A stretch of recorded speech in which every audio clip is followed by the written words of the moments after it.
Il y a une très belle histoire que j'ai lue il y a à peu près 2 semaines. Je n'arrête pas de la raconter. Et bien, au Hachem, ça me fait à moi et à tous ceux qui l'écoutent un grand effet. Donc, reste Hachem, je vais vous la raconter. Vous avez peut-être entendu parler d'un Rav qui s'appelait le Rav Shalom Shvadron. Rav Shalom Shvadron, c'est un homme très particulier. C'est un darshan pas comme les autres. Ça veut dire que c'est une personne qui, lorsqu'il s'exprime, fait ça le comble, mais pas ça le comble là où pas grand monde ne sait étudier la Torah, mais même chez des gens très érudits. D'ailleurs, dans les Sfarim, quand on ramène ces propos, on nous dit qu'il y a tous les types de juifs qui se rassemblent, qui viennent de très loin pour venir l'écouter, enfin qui venaient bien sûr. Et il y a une histoire extraordinaire qui raconte la chose suivante. Un jour, quelqu'un est venu voir le Rav Shalom Shvadron. Il lui a amené un beau sefer. Il a dit que votre Rav, ce sefer, il est à vous. C'est par votre mérite que je l'ai écrit. C'est votre sefer, plus encore qu'il n'est le mien. Alors le Rav lui dit, écoutez, c'est très gentil, mais je ne vous ai jamais vu, je ne vous connais pas. Qu'est-ce que ça signifie? Et le Rav lui dit, écoutez, cet Avrer donc lui dit, écoutez, Rav, un vendredi soir, avec ma femme, nous étions à la synagogue, et ce que nous avons entendu de votre bouche, c'est ce qui m'a permis d'écrire tout ce sefer. Ah bon? Et donc, cet homme de raconter, ben oui, une fois, vous savez, vous avez raconté l'histoire suivante. C'est que Rav Baruch Ber, le Rav de Kamenitz, un des élèves de Reb Chaim, le fameux Reb Chaim, un des élèves de Rav Baruch Ber devait recevoir la smicha. La smicha, on pourrait dire, entre guillemets, uniquement entre guillemets, c'est comme un diplôme rabbinique, parce que les diplômes rabbiniques, Rav Chaim Moser et d'autres, sont totalement contre le fait de passer des contrôles rabbiniques. Ça n'est absolument pas notre sujet, mais en tout cas, on va dire que la smicha, c'est le principe qui fait que, pour être habilité à trancher des sujets, l'on doit d'abord étudier, bien sûr, mais ensuite recevoir, on va dire, une agrégation. On va être considéré, reconnu par un grand Talmid Chacham. Et donc, quelqu'un devait venir voir Rav Baruch Ber, Leibovitz, donc, de Kamenitz, pour recevoir la smicha. Cet élève avait donc bien préparé, et puis vous savez, on peut passer la smicha dans différents types d'instituts. On peut aller chez ceux qui sont plus ou moins cool, mais aller chez Rav Baruch Ber, c'était quelque chose d'extraordinaire. Il fallait vraiment avoir bien préparé. Cet homme donc quitte sa maison, son épouse, et prend donc certainement une calèche pour se rendre chez Rav Baruch Ber et être interrogé sur un sujet, des centaines de pages, que ce soit du Shulchan Aruch ou des poskim, des décisionnaires.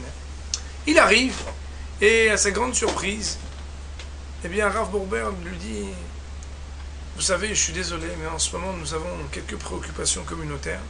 Je ne vais pas pouvoir vous faire le contrôle aujourd'hui, ni demain. Je vous demanderai de revenir d'ici 1 mois. Je pense que je serai beaucoup plus disposé à vous recevoir, à vous parler. Alors, cette personne, un peu gênée, mais le Rav lui a dit, et puis Rav Baruch Ber, un très grand Talmid Chacham, s'il pouvait le faire, il l'aurait fait.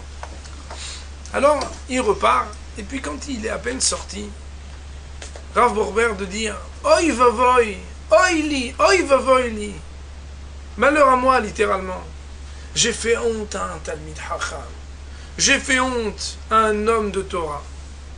Alors, les personnes présentes de sa famille, de son entourage, qui étaient bien sûr à l'écoute de chaque mot de Rav Baruch Ber, que vous compreniez à la yeshiva quand on étudie Rav Baruch Ber, on n'est même pas sûr de comprendre ce qu'il dit. La plupart du temps, on parle dans la yeshiva de Bedar Koy chez le Rav Baruch Ber. On dit, certainement il a voulu dire cela, tellement c'est profond. Alors son entourage lui dit, mais Kvod Harav, vous n'avez rien fait. Vous n'avez pas fait honte à un Talmid Chacham. Vous lui avez juste expliqué qu'il fallait revenir 1 mois plus tard et que vous étiez occupé. Et le Rav d'expliquer. Oui, mais lui, il le sait. Mais quand il va rentrer chez lui, sa femme, elle va le voir revenir sans la smicha. Oui, mais Kvod Harav, lui disent ses proches, sa femme va le questionner, il va lui expliquer, bien le Rav n'a pas pu me recevoir parce que c'était pas le moment, je vais revenir un mois plus tard. Oui, mais pendant les quelques minutes avant qu'il ne s'explique, elle pourrait supposer que son mari a été reçu, mais n'a pas accédé à cette smicha. Oy vavoyli, j'ai fait honte à un Talmid Chacham. Pour ces quelques minutes où peut-être sa femme pourrait le regarder comme un homme qui n'a pas suffisamment préparé pour obtenir ce qui était le fruit de cette préparation, malheur à moi, oy vavoyli. Alors, vous vous rappelez que c'est une histoire dans une histoire? Eh bien, ce Avrech lui dit, vous savez, Kvod Harav, s'adressant cette fois-ci au Rav Shvadron, eh bien, il est arrivé qu'au fur et à mesure des années où je me donnais à l'étude de la Torah, pour mon épouse, c'était très difficile. Bien entendu, elle me voyait très investie de l'étude, mais au niveau de la Parnassa, ça n'allait pas du tout. Alors, on discutait, et puis on était arrivé presque à décider que je sorte, travailler, que je laisse ce qui était pourtant ma passion et ma vocation d'étudier la Torah, parce qu'il fallait subvenir aux besoins de la famille. Et c'était justement un vendredi après-midi, où mon épouse m'a dit « Il y en a marre, on ne peut plus. Ça y est maintenant, il faut que tu sortes travailler. C'est bien beau tout ça, mais comment on va faire ?» Et ce même jour, Kvod Harav, le soir, le vendredi soir, alors que moi-même je doutais, est-ce que je vais continuer à étudier la Torah comme je le souhaite, comme je le désire tellement, ou est-ce que je vais devoir sortir au moins une partie du temps, sinon toute la journée, pendant quelques temps travailler? Eh bien, nous sommes venus à la synagogue et nous avons écouté cette histoire. Lorsque nous sommes sortis, ma femme m'a parlé et elle m'a dit « Oy vavoyli, j'ai fait honte à un Talmid Chacham.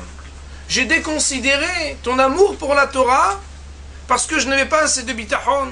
Je prends sur moi d'essayer encore un peu, de prendre sur moi, de travailler un peu plus, ou bien de trouver des moyens, ça et là, qui pourraient, B'ez Hashem, nous permettre de joindre les deux bouts. » Et Kvod Harav, j'ai commencé alors à écrire un hibour, un sefer, et depuis Baruch Hashem, nous avons eu la bénédiction.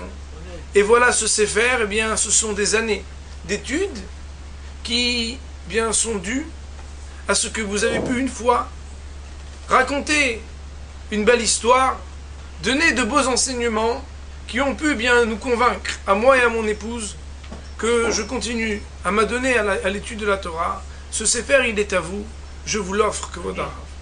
Voilà l'histoire que j'ai lue il y a à peu près 2 semaines et qui, je trouvais absolument extraordinaire. Je voulais, avant qu'on commence la conférence, vous la raconter et la partager avec vous.